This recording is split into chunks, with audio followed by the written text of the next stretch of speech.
Welcome back to another Custom Heroclix Showcase.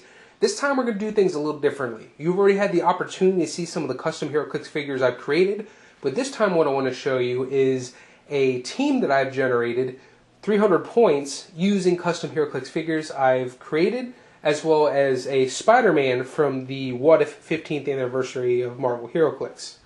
So for your 300 points, you have Clemency at 80 points, Alicia Darrow at 45 points, Ruin at 120 points, and the Spider-Man at 55 points. Don't worry about those other two opposing figures, that's Ludoke and Guile. I'll be making videos for them soon enough. But they are going to act as the opposing force. And actually it's kind of stacked in their favor because Guile is 280 points and Ludoke is 100 points. But let's not pay attention to that, focus more on the kind of strategy here. So the general idea of this team is you have Ruin as Spider-Man as your main damage dealers, while you have Alicia Darrow doing her best to kind of support the team either through leadership or controlling the battlefield using outwit and probability control. And then you have Clemency on deck to go ahead and provide some really good heals as well as incapacitate your opponents. So kind of just as a mock example, you see here that I already have Ruin with a single token on him. At the beginning of my turn, since this is a Spider-Man family keyword team, Alicia Darrow has her leadership as well as outwit. So I'm going to go ahead and roll for leadership. So it's a 5. So I'm actually able to take away that token, and I get one additional movement, or one action for my team. So that means I'll be able to go ahead and do something with my entire team rather than just the usual 3 characters. So in this kind of mock-up, what I would do after doing leadership is to have Alicia Darrow sidestep over 2, so that way she has Ludoke in her line of sight. Now what I would do is, because Ludoke has the special defensive ability, Is That the Best You Can Do, which allows Ludoke to use toughness and combat reflexes, I would want to go ahead and outwit that, so that way I can allow Ruin to go ahead and charge in and try and do some serious damage. So then what I'm going to do next is charge with Ruin, and that will hit. Now let's say it didn't. This is also a good thing about having Alicia Darrow around here. She can go ahead and, if I chose to, use probability control. Which, I mean, that still would hit either way, but you get the idea. And again, she doesn't always have to be used in kind of a support assist role. As you can see, you have Ludo kind of tied up with Ruin. Let's go ahead and say Ruin's on his last leg, and just one more hit from Ludoke is going to end things.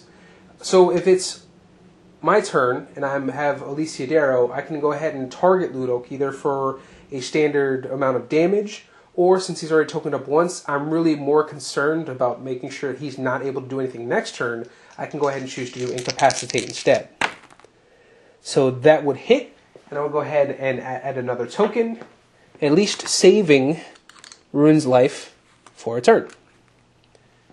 And then with Clemency, I typically try to keep her within stealth as long as she's actually on that click, because she tends to alternate each time she loses a click between sidestep and stealth. But I really try to keep her out of harm's way. But still close enough to where she can be of use to the team, either through her perplex, or through healing, or possibly even doing incapacitate.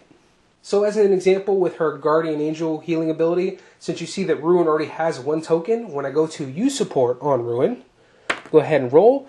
I mean, that's a 6, so I really don't need to add anything more to that. But let's say if that was a 5, that would turn it into a 6, which would heal a little bit more. And that's just with the errata from that ability, because that ability came from an Alfred Pennyworth. Because the way it was before is you would add 2 clicks to the heal, but since there was changes to the way support works, now it's you add the amount of tokens to the roll for the heal. And then also, similar to the situation with Alicia Darrow, let's say it's my turn, Ruin's on his last leg, Ludoke's ready to attack on the next turn if I don't do anything. She's not going to do as much damage as Alicia Darrow would, so it would pretty much make more sense with her just to go for the incapacitate. So we know that's going to hit, and Ruin lives to fight another day. And of course, having the ability to go ahead and perplex up your teammates or perplex down your opponents is always a great ability to have. And like I mentioned in Ruin's Showcase, he's definitely the bruiser type. You're going to have him charging right through to the front lines, trying to do his best to really lay in that damage on your opponents, especially when he starts out with exploit weakness as well as precision strike. It also doesn't hurt that he has shape change, as almost all symbiotes do, as well as super senses, so you kind of can afford to be a little risky sometimes, but still try not to be as reckless as I typically am in some of my games. But I am still going to go ahead and charge ahead. I'm going to try and hit Ludok. And that is going to hit. And the beauty of that, again, is because the exploit weakness, it's going to go ahead and bypass Ludok's toughness, hitting him for the full 3 damage. And when you get Ruin to his final 3 clicks, that's kind of when he goes into rage mode. So instead of having charge, he now has charge and flurry. Instead of having precision strike, he has blades, claws, fangs.